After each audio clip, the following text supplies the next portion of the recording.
सूरज इकडे सांगतोय की त्याचा भोळा स्वभाव का झालेला आहे आणि त्याची बोबडी वळत आहे, त्याच्यामुळे तो वर्षाताईंना म्हणतोय की माझी बोबडी का वळायला लागली. चला तर बघूयात नेमकं काय घडलेलं आहे.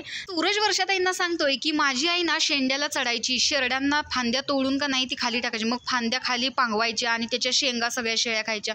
मग ते कशाचंही असो, बोराटीचा असो नाहीतर शेवरीचा असो. आणि माझी आई ना लय भारी होती, साडीचा पदर ना अशी खोचायची आणि वरवर जायची.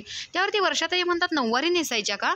त्यावरती सूरज सांगतो कुठली, आमची परिस्थिती लय गरीब होती, अशी साधी सिंपल माझी आई असायची, तिचा लय भोळा स्वभाव होता.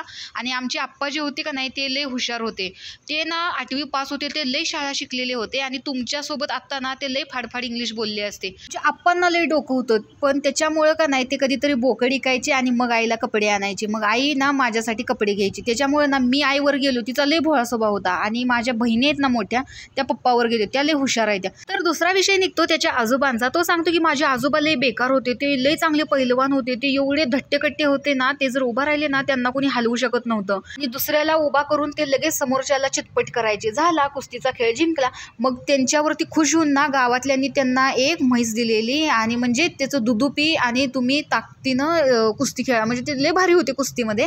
आणि त्यांचं नाव होतं नारायण चव्हाण आणि आमच्या आप्पाचं नाव आहे दत्तू नानायण रानायण. असं बोबडी का वळायला लागली माझी.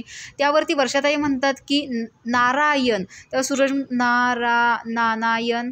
तर अशा प्रकारे इकडे सूरजची बोबडी वळलेली आहे. तर पहिल्यांदा तर त्याने व्यवस्थित नाव घेतलेलं होतं, पण नंतर त्याला बोलता येत नव्हतं. त्यावर सूरज म्हणतो की माझी बोबडी का वळायला लागलेली आहे.